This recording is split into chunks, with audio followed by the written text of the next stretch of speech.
السلام عليكم ورحمة الله وبركاته. معاكم أسماء النحراوي. معايا كده ده نص صدر. طبعا الكمية حسب اللي انت تحبيها يعني، بس ده كده نص صدر. بشطفه بس كده اي بقى ايه الحاجات اللي هي بتبقى خفيفة كده اللي هي في الفرخة دي بشيلها. هقطعه بقى شرايح طويلة.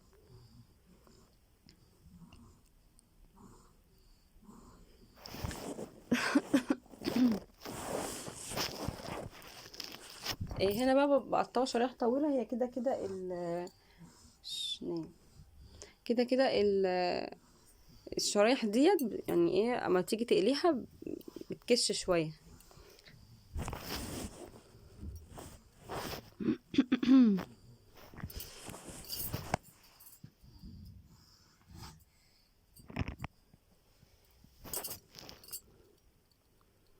بس هقطع بقى الكمية كلها كده.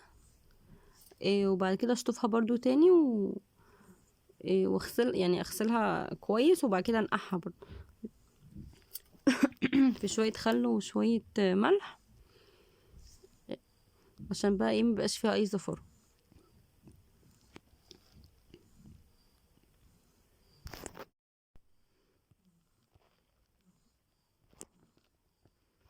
هي بصي ما بتاخدش وقت. هي اصلا الاكله اللي انا هعملها ان شاء الله مش هتاخد وقت. هو هي بسيطه، بس هي اللي بياخد وقت شويه. انا هعمل ان انا ان شاء الله هعمل عيش اللي هو كريب بقى السوري حسب ما بتسميه. هو بس مشكلته اني انا عندي الطاسه بتبقى صغيره، فيعني مش كبيره اللي هي بتاعه الكريب، فعشان كده بعمله صغير فبياخد وقت معايا. وبعدين بوطي النار بعد كده بعلي النار.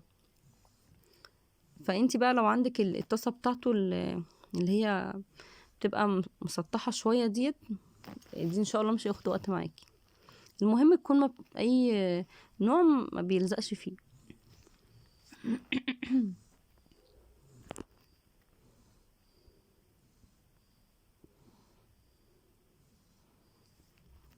هي كده كده الصدر اصلا بيبقى نضيف، بس برضو بتديله شطفه كده، وبتحطي بقى عليه الملح والخل.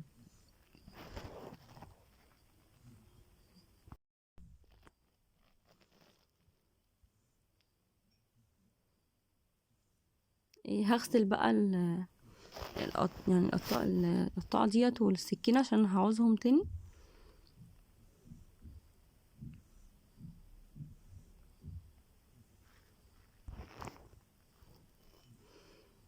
انا عارفة ان المفروض تبقى يعني قطعت اللحمة او الفراخ لوحدها والخضار لوحده، بس بتاعت الخضار باظت. فانا بعمل في دي ان شاء الله لحد ما اجيب واحدة. بس انا كده كده بغسلها كويس يعني. انا وانا بستخدم كنت بشطفها بمية دافية وكده.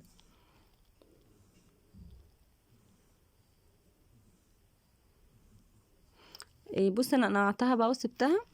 وكالعادة بقى ما بيبقى عندي مثلا خضار ولا اي حاجة، وانا بعمل اكل كده، يعني مثلا زي البطاطس بحب ابوشها جنبي وانا بعمل اكل. ان انا بس يعني بصي هي فيها طينة جامدة كده مكان الشتا بقى والتربة وكده. إيه مش بحب ان انا اقشرها وهي كده. لا بحب ان انا ابقى يعني غسلها وقايله كده قبل كده يعني. إيه بسيبها بسيبها في المية بتبوش، وانا بقى بعمل اي حاجة والمية بتنزل عليها وكده. باجي في الاخر اشطفها شطفة بسيطة وبشيلها. بصي اي حاجة بعملها انا بشطفها يعني. حتى الليمونة عملت مثلا السكينة، يعني خلطت بيها الليمونة غسلتها وشلتها. بتلاقي دايما مكان رايق ونضيف حواليك. واي حاجة بقى برضو تطلعيها من دولاب المطبخ بتديها شطفة كده، عشان بيبقى فيه ترابة ناعمة كده. هو انا مش بشوفها، بس انا عندي اعتقاد ان هي بتخش جوه دولاب المطبخ. فيعني المهم تشطفي اي حاجة واخداها من دولاب المطبخ. معايا هنا بقى بصلاية برضو حسب الكمية اللي انت عاملاها. انا عشان عامله هنا نص صدر، فعامله بصلايه. ودي بقى اصلا تتبيله البانيه. يعني البانيه العادي بتاعنا اللي احنا بنعمله انا بتبله كده: نص ليمونه وبصلايه وقرن فلفل وطماطمايه، إيه كل الحاجات دي بتدي نكهة ما شاء الله في الاخر، طعم حلو. إيه والبيضايه، بس انا نسيت احط البيض، فهحطه بقى ايه بعد ما اضرب شويه يعني. ايه وحبه خل وبصوت، والبهارات بتاعتك بقى، فلفل، ملح، بهارات فراخ، 7 بهارات، حته توم كده. هي دي تتبيله البانيه، بس ما شاء الله بتبقى جميله.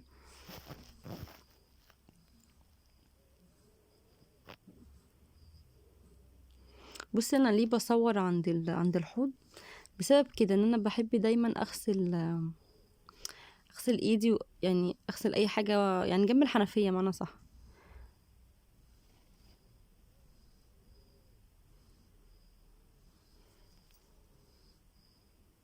بصي بقى احط البهارات اللي قلتلك عليها، اللي هي الفلفل والملح و7 بهارات. عندك بهارات فراخ تحطيها، او بهارات لحمه يعني عادي. انا البهارات دي اللي بستخدمها في اي حاجه، إيه يعني في اي حاجه بعملها بستخدمها. بصي حتى طقم البهارات لما بمسكه، انا ايدي نضيفه كل حاجه، بس انا بحب امسح ايه مكان ما ايدي بتبصم عليها وكده، فدايما بيبقى نضيف معايا يعني. انا بقى بغسله لما الحاجه بتفضى منه، واجي احط يعني حاجات فيها جديده، لازم اغسله اخليه ينشف وكده يعني. فالحاجات دايما كده تبقى حاجتك نضيفه، مش بتضطري بقى انك تفضي فيه كل حاجه وبعد كده تغسليهم وبعد كده ترجعهم في الحاجه تاني، لا، هو دايما كده كده بيبقى نضيف. بصي هنا عشان انا نسيت احط البيضه، إيه يعني هو بيتضرب في الخلاط، مش بيتضرب حلو يعني تقيل كده. حطيت شويه خل، وانا كل ده ناسيه البيضه خالص. إيه، فانتي لا بتحطي البيضه مع كل ده. بيضه بقى بيضتين حسب ايه برضو الكميه. بس بتفرميهم كويس جدا عشان خاطر يبقوا كله يعني كلهم سايلين كده، عشان خاطر الفراخ تاخد منهم.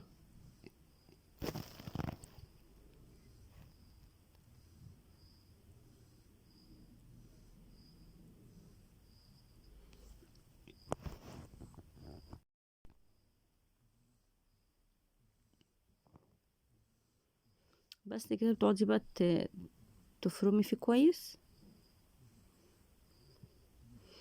انا اول حاجه بداتها بتتبيله الفراخ عشان خاطر بقى ايه تاخد معايا وقت يعني تتبل براحتها. هنا بقى بشيل الليمون اللي كنت حطاه.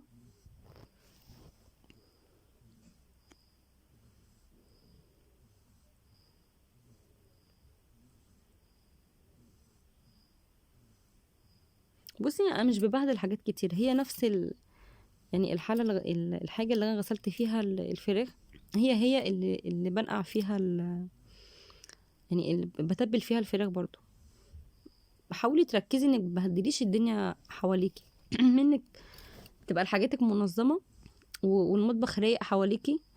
وكمان بعد ما بتخلصي الاكل مش بتلاقي بقى ايه حاجات كتير، بتلاقي بس الحاجات اللي كان ضروريه لازم ايه تتبهدل وانتي بتعملي الاكل. لكن لو كل حاجه تركنيها بقى هتلاقي فوضى بعد ما بتخلصي الاكل. في حاجات مستعجله كنت مثلا لو انا مستعجله قوي في حاجات بقى ايه كنت بسيبها، بس في الاحسن في الاغلبيه ان انا دايما بروق مكاني،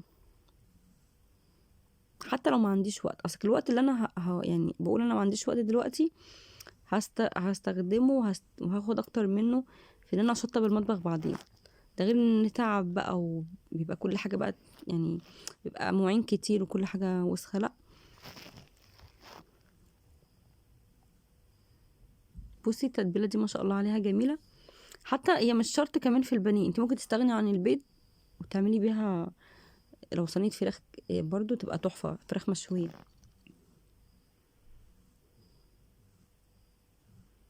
هنا بقى معايا، انا مش بعمل بمقادير، هو نص دقيق او حسب انت ما بتحسي ان هو كريمي معاكي، على ميه، وممكن لبن براحتك.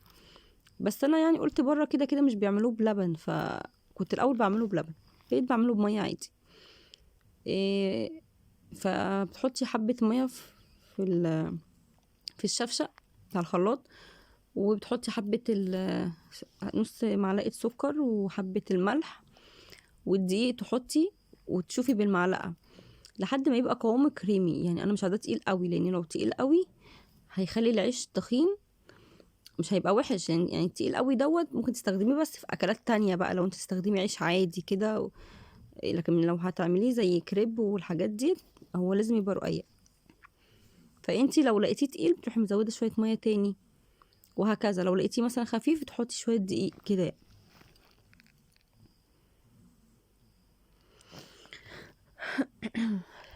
انا هنا شفته اهوت، حاسه ان هو خفيف شويه، حطيت شويه دقيق.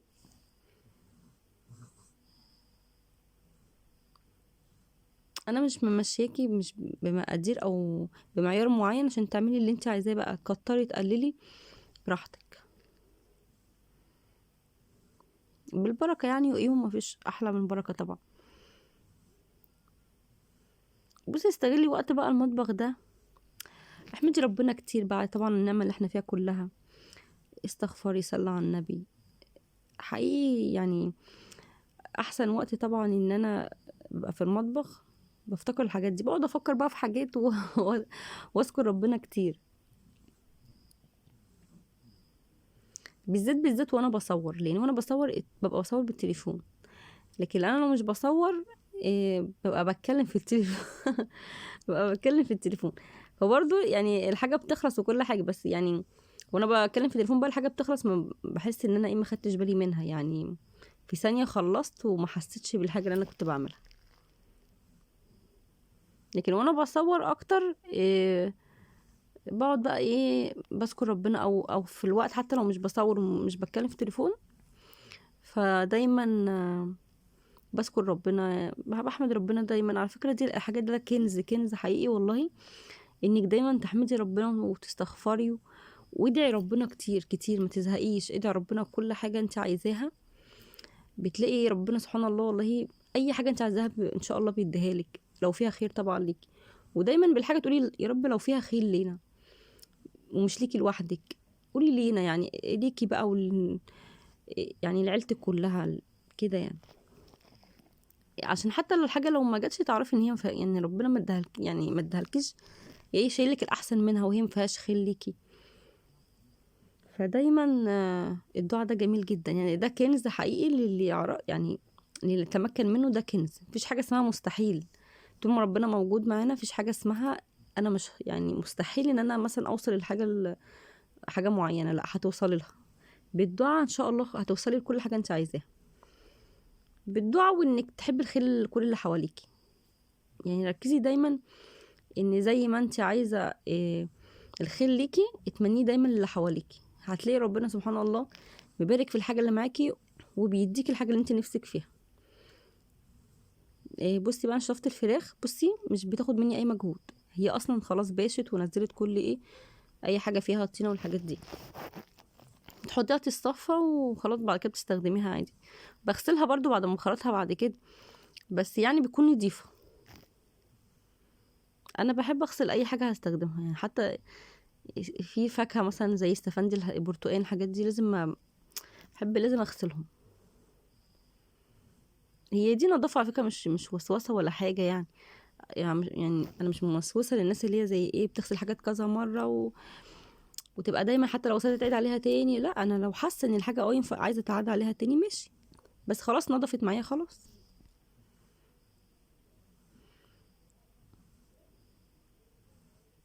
اي حاجه بقى بتنضفيها حواليكي. بصي نزلت طين قد ايه. بصي بقى انا لسه ما بداتش اعتبر اعمل اكل قوي، وغسلت كام حاجه اهو. انا الحاجات دي كلها لو بسيبها من اول ما ببدا اكل لحد ما بخلص ما شاء الله بقى يعني. هتشوفي المطبخ ده حاجه تانية. بس لا، انا اي كوبايه اي حاجه بغسلها على طول. وركزي ان ما يبقاش في بواقي اي اكل في الحوض، ودايما تبقى حاطه المصفى دي. وما تيجي مثلا تلمي بقى اي حاجه، تنزلي اي حاجه اي بواقي اكل فيها، عشان بتسد الحوض. وكمان يعني شكلها مش بيبقى حلو كده يعني، بس مش نضيف يعني.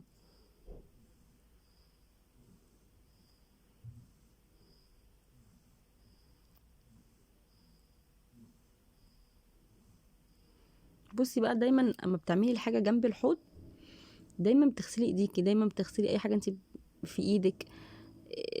المواعين دايما تغسليها وانت واقفه كده على الحوض. بصي هنا بقى الطاسه دي اصلا اللي بقلي فيها، دي اكبر واحده عندي كانت في الطقم. فمو مش طقم، كانوا 3 فوق بعض يعني.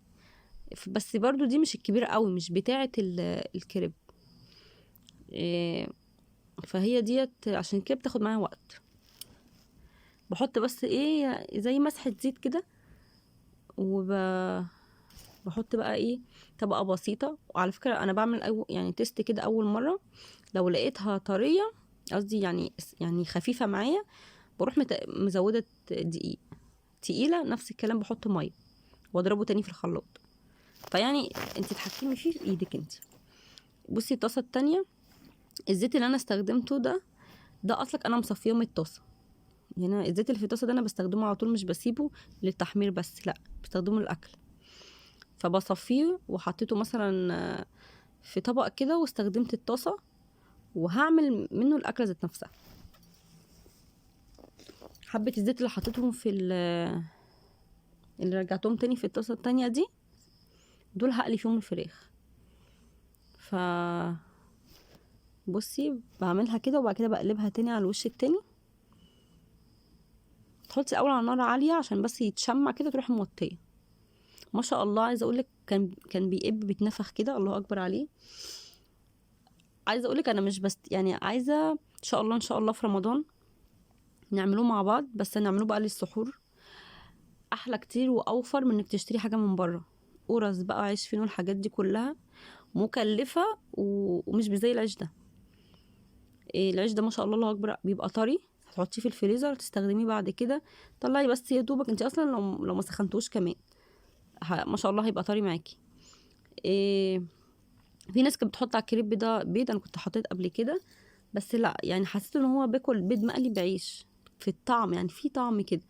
فلا، ما تحطيش بيض، هو زي ما انا عملته كده، دقيق وسكر وملح وميه.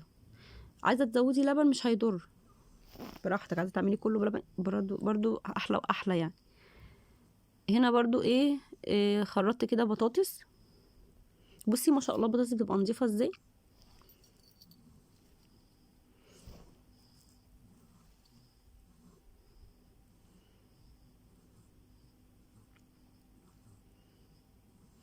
بتخلي بقى صينيه ولا حاجه جنبك، بتحطي عليها العيش، وانا بخليه بعد كده بحط بقى كيسه بعد ما بعمل كام واحده يعني. كيسه على صينيه كده، وبحط في قلب الكيسه. هو ما شاء الله ما بينشفش معاكي. بصي انا بحاول ان انا بتحركي الصينيه الطاسه كلها اللي معاكي عشان يتفرد كله، تبقى كلها سمك، يعني سمك واحد. ومنها كمان عشان تكبر كمان، عشان انا بصي انا حاطه على الحروف مطلعاها لفوق عشان الطاسه عندي صغيره. واعملي كل حاجه في وقت واحد يعني. اصل انا بقول كده ليه؟ طبعا احنا في طبعا ناس بتعمل كده، وفي ناس ما بتعملش كده، بتركز في حاجه واحده تخلصها وبعد كده تركز في حاجه تانية. لا، انتي مثلا حاجه على النار اعملي مش عارفه ايه جنبها، اغسلي المواعين كده يعني. بصي انا عندي القطاعه دي بتاعت مخلي، بس بتخلي البطاطس شكلها جميل. براحتك، عايزه تعملي بيها اعملي، مش عايزه تعملي براحتك. بس يعني يعني كشكل وتغيير هي حلو، ومش بتاخد وقت يعني، عادي.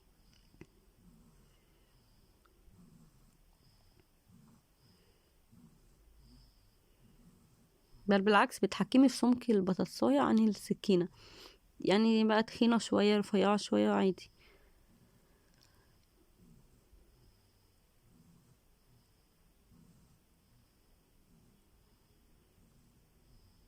بصي بطاطس ما شاء الله نضيفة، انا كمان هشطفها شطفة بعد ما اخرطها. غير خالص بقى لو انا كنت خرطتها قشرتها وهي فيها طينة كده، كنت هتلاقي البطاطس بحسها مهما تغسليها برضو بيبقى فيها يعني يعني طينة ناعمة كده، ومش عارفة بس يعني لما تبقى مغسولة تبقى أحلى. لو مش مغسولة بقى، قبل ما تخرطيها كده وتقشرتيها تغسليها قبل ما تخرطيها كده.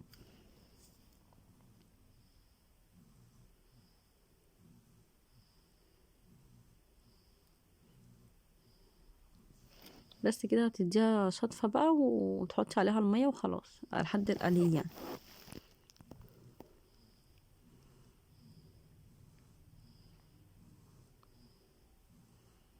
بصي حتى ميتها بيضة. عايزة اقولك مرة من فترة كده من زمان يعني نسيت وما غسلتهاش، يعني خرطتها قشرتها وبعد كده ايه نسيت اغسلها ورحت ما كنتش غسلها بقى في الاول وخرطتها عذبتني عشان خاطر اطلع الطينة منها. إيه شطفتها وبعد كده نقلتها بحاجة تاني وبعد كده يعني كل ده عشان الطينة تنزل اللي هي الطينة اللي بتبقى تحت خالص كده في المية. فلا يعني حاجات دي حاجات مش هتاخد منك حاجة. بصي بقى ديت البانيه اهو معايا. بتجيبي بقى فيجيتار. في ناس بتستعمل دقيق وفيجيتار براحتك، بس يعني ده فيجيتار بجيبه من مايوي يعني. بجيب حار على بارد وبحطهم على بعض وفي البرطمان كده ما شاء الله بيقعد معايا شهور.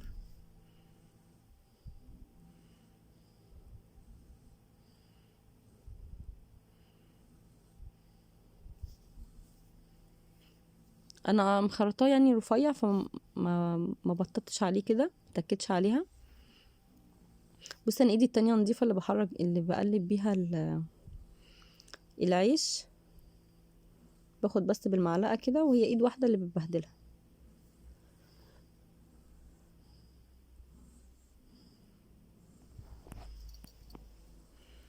ايه بتفضلي بقى تعملي كده.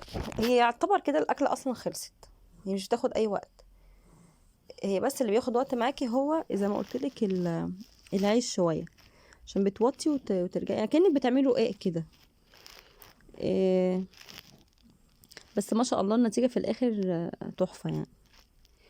طعم جديد مش متعودين عليه. وفي نفس الوقت مش مكلف يعني. نص صدر كان عامل مثلا حاجة و50 أو حسب بقى الفراخ غالية أو رخيصة. نص الدقيق كان عامل مثلا قولي 10 جنيه، هو كان أقل من 10. إيه كان ال فالحقيقة هي الأكلة مش مكلفة حاجة. بصي هنا بقى تعالي حم.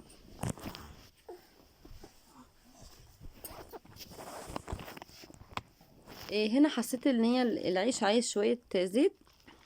حطيت الزيت وهضربه في الخلاط برضو تاني. وبحمر بقى جنبي هنا الفراخ.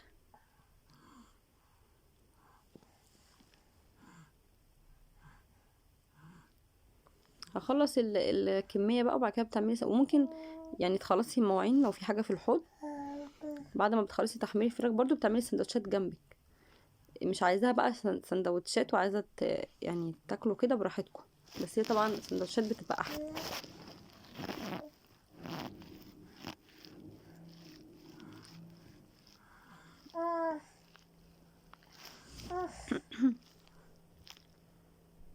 بس مش بحط البانيه فوق بعض عشان ما يلزقش على بعضه.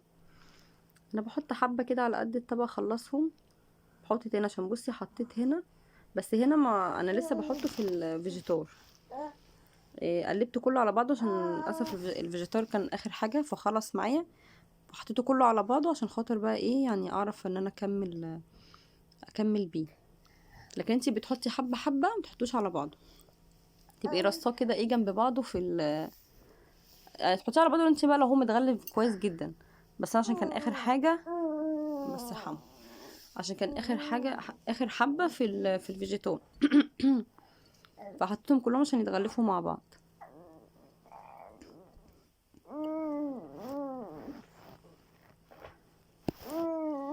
بس بس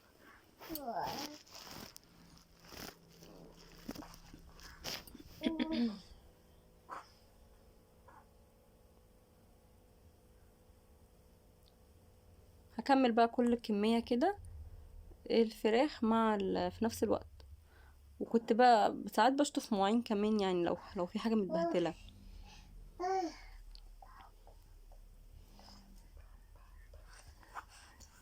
بصي كده الفراخ خلصت ما شاء الله لونها ذهبي وحلوة. بس انتي ما تسهيش عليها يعني. وانتي بتعملي حاجه عشان هي بتتحمر بسرعه. بتصفي الزيت، وهستخدم الزيت ده تاني على فكره في تحمير البطاطس. عشان كده بقولك ما تعتمديش الطاسه ان هي دايما للقليه بس، لا، عشان كده غلط. انت الزيت اللي فيها استخدميه للاكل كله، عشان يبقى دايما تجددي الزيت اللي في الطاسه، ما بيبقاش مركون. هنا بقى هغسل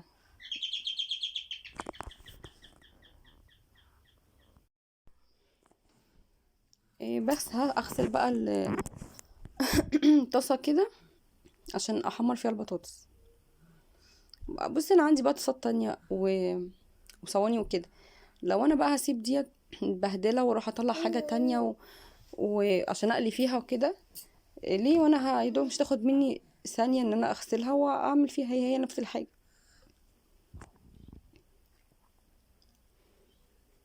انا غسلتها كده ما دعكتهاش قوي عشان خاطر كده كده ايه هتتبهدل، وهرجع اغسلها تاني في نفس الوقت يعني.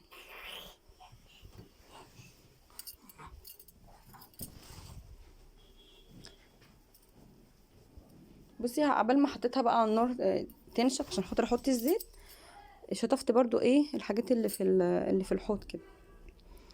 بصي البرطمان دوت بخليه دايما للفيجيتار، يخلص اغسله واشيله، انشفه واشيله، وبعد كده ايه اما اجيب تاني احطه فيه. ما شاء الله بيحافظ عليه، ويبقى يعني حاجه بقى ايه منظمه كده. إيه بسيبها تنشف بقى عشان ما احطش الزيت على طول، ويبقى فيه يعني يبقى يطوله ميه وكده بس عبال الزيت بقى ما بيتقدح معايا، فعبال بقى ما يسخن وكده يعني الزيت يسخن، بكون انا برضو شطفت اي حاجه في الحوض.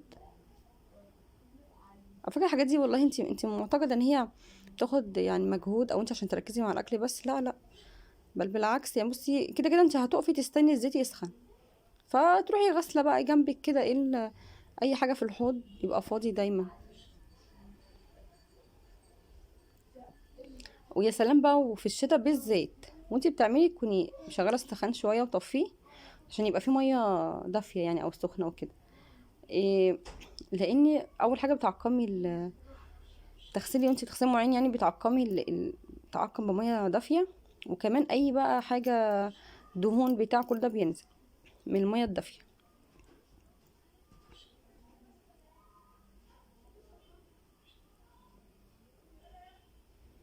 بس كده هتلاقي نفسك مخلصه كله مع بعضه، يعني الاكل مخلصاه و... والمواعين وكله.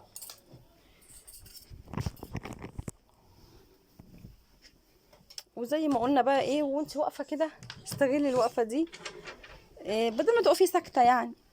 مش شرط يعني انا اسمع يعني الذكر وكده، او انت تذكري ربنا، مش شرط تحركي كمان شفايفك بدماغك كده وقلبك وحتى لو تحركي شفايفك كده، هو كل دي حسنات اصلا بتاخديها.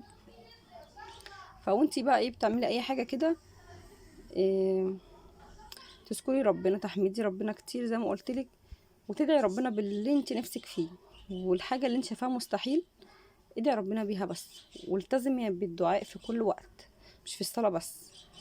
ان شاء الله ان شاء الله ربنا لو فيها خير ليكي ان شاء الله ربنا هيديها لك والله. ادعي لولادك ادعي ومش شرط نبقى يعني في حاجه معينه عايزينها، ادعي ان ربنا دايما ما يجيبلناش حاجه وحشه، ما يجيبش لولادك حاجه وحشه ليكم كلكم، يكفيكوا شر المستخبي، لان احنا لو علمنا الغيب لاخترنا الواقع. يعني اليوم اللي احنا بنعيشه ده الحمد لله نعمه. إيه، فيا رب يشفي مرضانا ومرضى المسلمين يا رب، وما يجيبلناش حاجه وحشه ابدا. فانا بقولك الحاجات اللي انا بعملها، يعني مش بقولك كلام وخلاص، بس حاجات انت حتى ادعي لكل الناس ربنا يشفيها ويعفى عنها يا رب. الحاجات دي كويسه جدا، ولو بس بينها بتسليكي كمان وبتاخدي حسنات، وربنا بيبارك في الحاجه اللي انت بتعمليها. بصي انا كنت حمرت بقى البطاطس وخلصت كل حاجه. العيش ما شاء الله بصي تحفه، مش حتى مش زي الرقاق، كمان طري طري طري يعني ما شاء الله. بتحطي بقى هنا، انا ما عملتش طماطم كتير لان انا مش في يعني ما بحبش الطماطم في السندوتشات منهم انا، فعملت بس كام لحد ما خلصت الطماطم كده كام واحده كده وخلاص. وبرده الكميه اللي انت حباها، الحشوه اللي انت تحبيها مع الفراخ براحتك.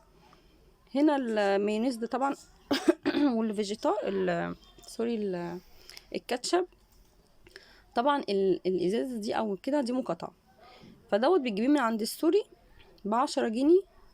يعني من مايونيز لو انت تحبيه او كاتشب ب10 و10 مثلا. مش حباهم الاتنين ما تحطهمش عادي، بس برضو يعني بيديهم طعم برضو حلو. هي كل حاجه بتكمل حاجه.